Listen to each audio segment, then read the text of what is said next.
দাদা তার বন্ধু পাওয়ারজির একটি মূর্তি তৈরি করেছিলেন, যাতে তাকে দেখে সারা দেশ তাকে মনে রাখতে পারে।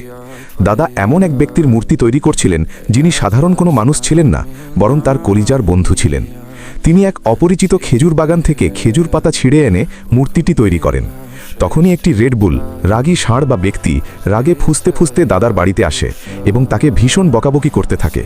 আর দাদার বানানো পাওয়ারজি সেই মূর্তিটি ওই রেডবুল রাগের মাথায় ভেঙে চুরমার করে দেয়, কারণ দাদা যে গাছ থেকে পাতা কেটে এনেছিলেন সেটি ছিল ওই রেডবুলের।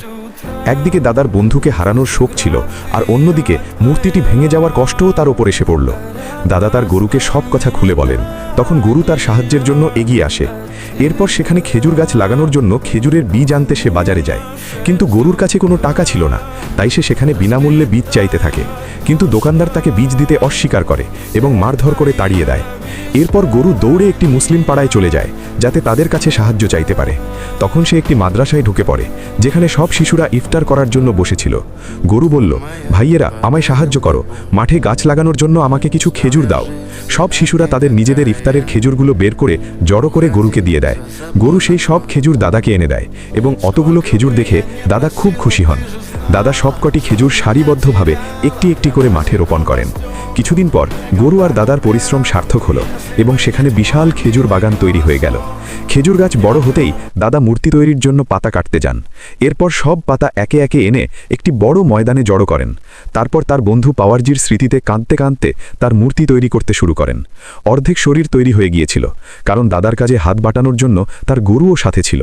আর এবারের মূর্তিটি এত বিশাল ছিল যে এর আগে আমাদের দেশে এত বড় মূর্তি কখনো তৈরি হয়নি। অবশেষে একদিন এমন এলো যে দাদা তার সমস্ত পরিশ্রম ও একাগ্রতা দিয়ে মূর্তিটি তৈরি করে ফেললেন। দাদার এক মুহূর্তের জন্য মনে হলো তার বন্ধু পাওয়ারজি কোথাও যাননি, বরং তার সামনেই দাঁড়িয়ে আছেন। তিনি খুব আবেগপ্রবণ হয়ে পড়লেন এবং তার বন্ধু পাওয়ারজির পা জড়িয়ে ধরে ডুকরে কাঁদতে লাগলেন। এরপর সেই মূর্তির ইতিহাস সৃষ্টি করার জন্য তিনি সেটিকে শহরের মাঝখানে একটি পার্কে নিয়ে যান।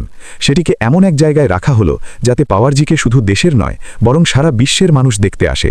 সেখানে মূর্তিটি বসানোর সাথে সাথেই তার অনুগামীদের ঢল নামল। লক্ষ লক্ষ মানুষের ভিড় জমে গেল। তারা বলল, আপনারা যদি ভিডিওটি লাইক ও সাবস্ক্রাইব না করে চলে যান, তবে কাল আপনারাও আমার পা।